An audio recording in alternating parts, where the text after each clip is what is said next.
Dan itu sama sekali tidak menabrak kalender ketatanegaraan karena pemungutan suara ulang itu bisa diperintahkan pada bulan Juni sebagaimana jadwal putaran kedua. Pada bulan Juni bisa dilakukan pada putaran kedua tersebut. Dan itu penghitungan suaranya tidak akan lama karena hanya pilpres. Mungkin dalam jangka waktu 2 minggu sudah ada hasilnya diperoleh. Hasil officialnya, official result of election. Jadi yang mengatakan bahwa itu akan ada menabrak kalender ketatanegaraan, gak benar. Jadi kalau orang mengatakan nanti akan menabrak kalender ketatanegaraan, ketidakpastian hukum dan lain sebagainya, ya menurut saya lebay ya.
Assalamualaikum warahmatullahi wabarakatuh.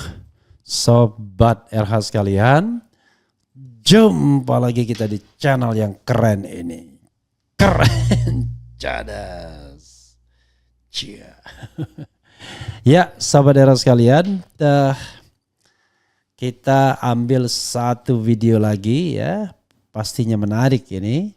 Sekaligus saya ingin menjawab spekulasi atau pendapat yang sering dikemukakan oleh Yusril Iza Mahendra mengenai ketidakpastian kalau seandainya pemilu itu diulang pemungutan suaranya. Dia bilang pemilu ya diulang. Nanti akan terjadi kekosongan hukum padahal presiden itu menjabat sampai 20 Oktober. Saya mengatakan omong kosong ya, soal kekhawatiran itu. Kenapa begitu? Jadi sebelumnya akan saya jawab ya, tetapi kenapa hal itu saya katakan omong kosong? Begini, kita harus pahami dulu apa yang menjadi permohonan 01 dan 03. Permohonan 01 dan 03 yang sama persis adalah Prabowo Gibran didiskualifikasi karena sudah curang, ya, sudah melanggar konstitusi, melanggar prinsip bebas, jujur dan adil, ya, prinsip pemilu konstitusional. Nah, kalau seandainya permohonan atau petitum dari permohonan itu dikabulkan oleh Mahkamah Konstitusi, maka MK akan memerintahkan pemungutan suara ulang. Sekali lagi pemungutan suara ulang ya. Apa bedanya pemungutan suara ulang dengan pemilu ulang? Beda jauh. Pemungutan suara ulang itu hanya satu tahapan, yaitu pencoblosan. Sementara kalau pemilu ulang berarti kita ulang dari awal. Barangkali diulang dari fase pendaftaran. Kalau diulang lagi dari fase pendaftaran, maka kemudian akan ada kampanye dan lain sebagainya. Akan ada pencoblosan serta penghitungan suara. Tentu akan memakan waktu lebih lama dan bisa kemudian menabrak kalender ketatanegaraan berupa penggantian atau pergantian presiden pada tanggal 20 Oktober 2024. Tapi kalau pemungutan suara ulang, ya enggak. Apalagi sobat era sekalian, pemungutan suara ulang itu tanpa mengikutkan pasangan Prabowo dan Gibran. Kalau tanpa mengikutkan pasangan Prabowo Gibran, maka sudah terjadi namanya run off election atau babak final antara 01 dan 03. Jadi sudah babak final. Namanya babak final ya tidak diperlukan lagi putaran kedua. Jadi bisa babak final. Dan itu sama sekali tidak menabrak kalender ketatanegaraan karena pemungutan suara ulang itu bisa diperintahkan pada bulan Juni sebagaimana jadwal putaran kedua, ya kan? Pada bulan Juni bisa dilakukan pada putaran kedua tersebut. Dan itu penghitungan suaranya Ya tidak akan lama karena hanya pilpres. Mungkin dalam jangka waktu 2 minggu sudah ada hasilnya diperoleh. Hasil officialnya, official result of election. Jadi yang mengatakan bahwa itu akan ada menabrak kalender ketatanegaraan gak benar. Bahkan ya pada Pilpres 2009 yang saya ingat betul tanggalnya karena itu Pilpres yang belum serentak. 2014 belum serentak juga ya. Coba kita lihat. Pilpres 2014 kapan dilaksanakan? Kalau 2009 saya ingat betul ya. Oke. Jadi Pilpres 2004, 2000 kemudian 9, 2014 itu dilaksananya kan pada bulan Juli. Kenapa bulan Juli? Karena mereka berpikir Juli, Agustus, September. September itu babak final kan begitu. Jadi mereka menganggap bahwa jadwal Juli itu ya termasuk yang kompatibel. Kalau seandainya misalnya ada komplain dan lain sebagainya. Kalau pemilu 2004, Pilpres 2004 kapan dilaksanakan? Coba kita lihat ya. Pilpres 2004 kapan dilaksanakan? Pilpres 2004. Jadi saudara sekalian sama sekali tidak benar kalau kemudian akan memunculkan permasalahan. Nanti sambil kita lihat ya. Yang jelas 2009 dan 2014, kalau 2009 itu 8 Juli, 2019 itu 9 Juli. Gak ada masalah. Ya. Apalagi sekarang baru bulan April. Nah nanti sobat era sekalian bisa jadi kemudian diperintahkan pemungutan suara ulang pada bulan Juni. Selesai sesuai dengan jadwal putaran kedua. Oke, tentu orang bertanya bagaimana kalau kemudian petitum yang diterima adalah petitum yang diajukan oleh pasangan 01 sebagai alternatif. Yaitu hanya Gibran yang kemudian didiskualifikasi. Kalau itu terjadi, nggak ada masalah juga. Itu nggak ada bedanya dengan Pilpres tahun 2009 yang diikuti dengan 3 pasangan calon dan kemudian dilakukan pada tanggal 8 Juli. Jadi ini malah Juni, ini lebih dulu 1 bulan dibandingkan Pilpres 2009 dan 2014. Jadi sama sekali tidak ada persoalan di sana. Nah, kalau misalnya Gibran didiskualifikasi berarti Prabowo harus mencari pasangan. Ya mencari pasangan tinggal dengan spesial prosedur aja. Peraturan KPU tinggal bikin peraturan khusus tambahan dari peraturan sebelumnya. Lalu tata cara pendaftaran untuk mengganti pasangan calon Prabowo. Dan itu tidak sampai 1 minggu untuk ditetapkan. Kan orang yang dicalonkan pasti orang yang tidak bermasalah lagi. Kan gak mungkin dia mencalonkan orang yang bermasalah. Ya, oke. Itu ya sobat era sekalian. Nanti didiskualifikasi masalah. Bagaimana kalau dia mengajukan Gibran lagi? Ya itu namanya main-main. Karena di Gibran sudah didiskualifikasi, tentu tidak bisa diajukan lagi karena dia sudah diberikan kesempatan melanggar hukum kan. Kan posisinya melanggar hukum dia. Nah karena itu Prabowo harus mengajukan orang lain.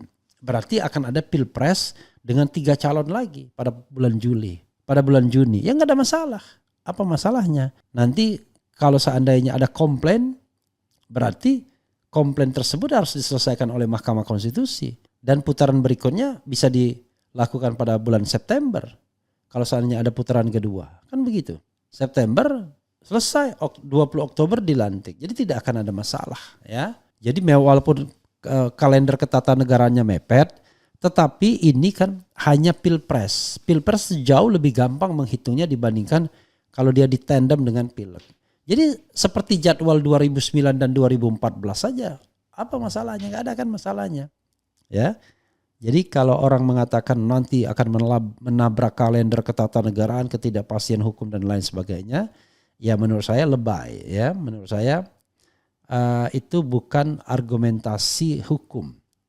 Argumentasi hukumnya adalah apakah permohonan pemohon ya itu layak dikabulkan. Paling tidak dari analisis awal tadi ya, satu hal ya sudah layak dikabulkan, yaitu diskualifikasi Gibran. Jadi diskualifikasi Gibran itu sesuatu yang layak, paling tidak ya, paling tidak di tangan itu sudah. Sekali lagi coba kita dengarkan pendapat Yusril Iza Mahendra biar kita paham betul bahwa Yusril sendiri mengatakan hal tersebut sebagai orang yang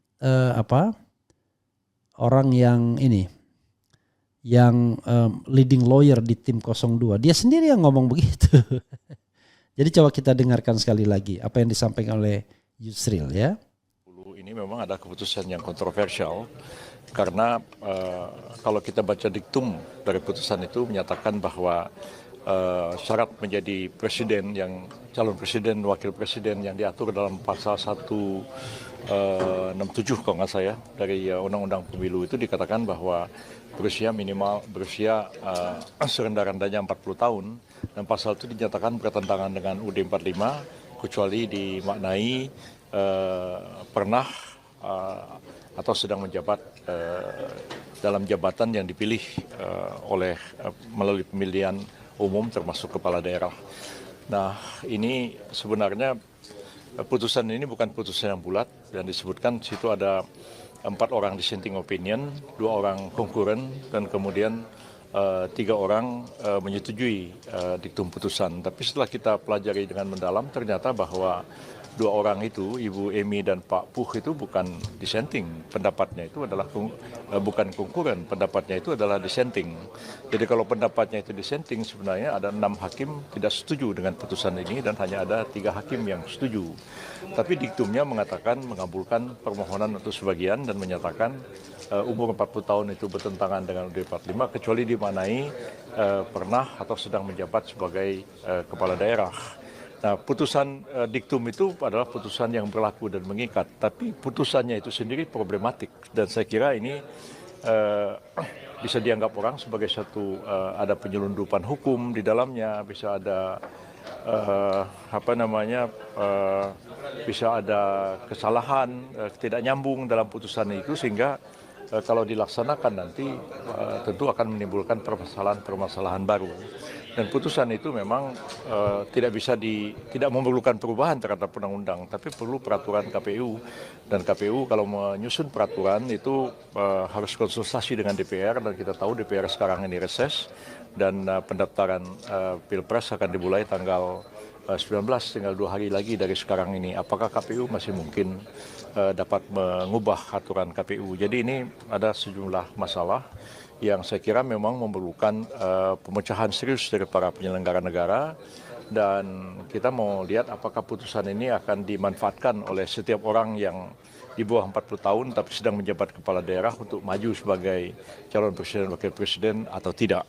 Nah, kalau saya sih berpendapat itu kalau terjadi pada saya ya terima kasih MK, Anda sudah beri keputusan dan membuka pintu bagi saya di bawah 40 tahun dan kebetulan jadi kepala daerah atau pernah menjadi kepala daerah untuk mencalonkan diri sebagai presiden dan wakil presiden. Tapi saya tahu ini putusan kontroversial, daripada menimbulkan reaksi di tengah-tengah masyarakat dan menimbulkan permasalahan legitimasi di belakang hari, ya saya terima kasih, tapi saya nggak usah maju aja deh daripada timbul masalah di kemudian hari. Saya kira mungkin itu merupakan satu cara yang bijak, ya, tapi pada akhirnya saya serahkan kepada siapa saja yang memenuhi kriteria untuk maju sebagai calon presiden wakil presiden sesuai putusan MK nomor 90 kemarin. Oke. Iya, saya nggak usah maju aja deh kalau daripada timbul masalah. Jadi sahabat era sekalian, dari awal Yusril Iza Mahendra sudah paham bahwa putusan ini bermasalah, dan kemudian dia menyarankan agar ya tidak digunakan. Kalau persisnya dia mengatakan kalau itu terjadi pada saya, ya saya nggak usah maju deh kata, daripada timbul masalah, ya. Terima kasih, ya. Dan dia mengatakan putusannya sendiri penyelundupan hukum. Lalu putusan itu walaupun tidak perlu mengubah undang-undang, tetap perlu mengubah peraturan KPU. Waktunya tidak ada lagi. Ketika dia ngomong sudah tanggal 17, sementara pendaftaran tanggal 19 Oktober, 2 hari lagi. Nah, fakta-fakta persidangan ini itu terjadi, dan seperti yang saya katakan sebelumnya, terungkap dalam persidangan, KPU itu berusaha mengubah tanpa konsultasi dengan DPR yang lagi reses, dan mereka mau mengundangkan ini ke Dirjen Perundang-undangan, tetapi kemudian ditolak. Karena itu mereka mengeluarkan surat edaran. Lalu KPU mengatakan ya dia menerima pendaftaran Gibran karena ada rekomendasi dari presiden. Nah, presiden tim hukumnya karena itu anaknya main rekomendasi aja, harusnya dia baca persis bahwa apakah sudah memenuhi syarat karena peraturan KPU-nya belum diubah, kan begitu. Jadi mulai dari KPU, kemudian MK sampai istana kepresidenan itu betul-betul mendorong, bermufakat, ya, berkonspirasi untuk mendorong Gibran sebagai wakil presiden Prabowo, dan itu sudah terjadi. Mereka menang, tetapi tetap bagaimanapun ini cacat hukum, dan cacat hukum itu walaupun tidak dipermasalahkan, tapi dilaporkan, bukan tidak dipermasalahkan, tapi sudah terbukti dilaporkan, bukan berarti kemudian tidak adanya laporan atau tidak adanya permohonan sengketa itu hal itu menjadi sah, enggak. Karena tidak adanya komplain bukan berarti kemudian adanya keabsahan, ya. Ini bukan seperti pendaftaran haki, ya, hak atas kekayaan intelektual yang harus dideklarasi kalau tanpa komplain kemudian jadi sah, bukan begitu. Ya dari awal tidak sah ya tetap tidak sah. Ya, ada atau tidaknya, dan kemudian ya beban jangan digantungkan kepada rakyat Indonesia dengan mengatakan nanti kalau dibubarkan bagaimana dengan 90 juta rakyat Indonesia yang sudah memilih. Bukan begitu logikanya. Logikanya adalah from the beginning pasangan 02 tahu betul bahwa pencalonan Gibran itu bermasalah. Sudah dikatakan, di warning sendiri oleh Yusril Iza Mahendra. Selain sebagai lawyer kepala, dia juga sebagai TKN, sebagai salah satu partai pendukung dan juga elit dari tim kampanye nasional Prabowo Gibran. Itu ya sahabat era sekalian. Jadi sekali lagi kembali ke tema bullshit kalau kita katakan bahwa itu akan menyebabkan permasalahan ketatanegaraan, kalender ketatanegaraan. Kita cukupkan dulu, nanti kita akan bahas hal-hal lain.